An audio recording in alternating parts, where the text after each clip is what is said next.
بسم اللہ الرحمن الرحیم۔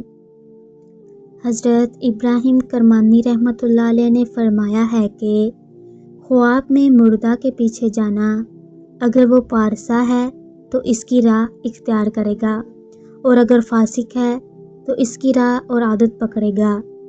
اگر نہ جانے کہ مردہ اچھا ہے یا برا ہے اور اس کے پیچھے گیا ہے، دلیل ہے کہ بیمار ہوگا اور آخر شفا پائے گا۔ حضرت جعفر مغربی رحمۃ اللہ علیہ نے فرمایا ہے کہ اگر دیکھے کہ اس مردہ نے آواز کا جواب دیا ہے اور اس کو نہیں دیکھا ہے، دلیل ہے کہ دنیا سے جلدی سفر کرے گا۔ اور اگر دیکھے کہ وہ مردہ کے پیچھے کسی نامعلوم مکان میں گیا ہے، دلیل ہے کہ مرے گا۔ اور اگر اس نے مردہ کو کہا کہ فلاں وقت میرے پاس آنا، اور اس نے کہا کہ آؤں گا، اگر مردہ مسلح اور راست گو ہے تو اسی وقت جب کہا ہے مرے گا۔ اور اگر دیکھے کہ مردہ نے اس کو ڈرا کر اپنے پاس بلایا ہے اور اس کو منع نہیں کر سکا ہے، تو اس کی وفات پر دلیل ہے۔ اور اگر دیکھے کہ اس نے مردے کو اپنے پاس بلایا ہے اور خود اس کے گھر نہیں گیا ہے، دلیل ہے کہ بیمار ہوگا اور شفا پائے گا۔ اور اگر دیکھے کہ مردہ اس کو بازار میں لے گیا ہے، دلیل ہے کہ اس کا کسب اور معاش نیک ہوگا۔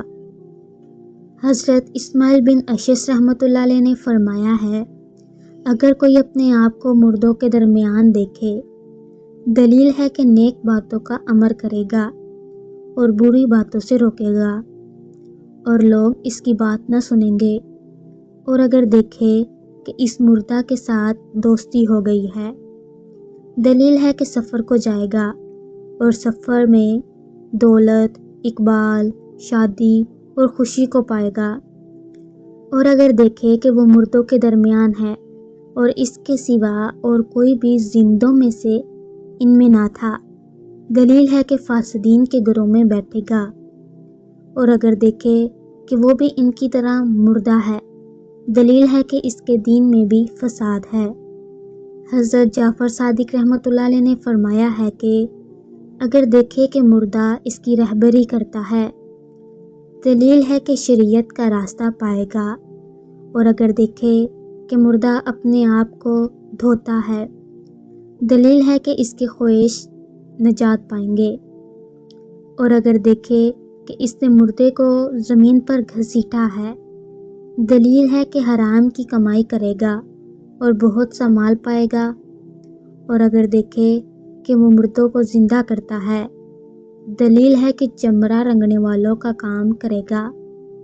اور اگر دیکھے کہ مردے کے ساتھ ایک گھر میں سویا ہے، دلیل ہے کہ اس کی عمر دراز ہوگی۔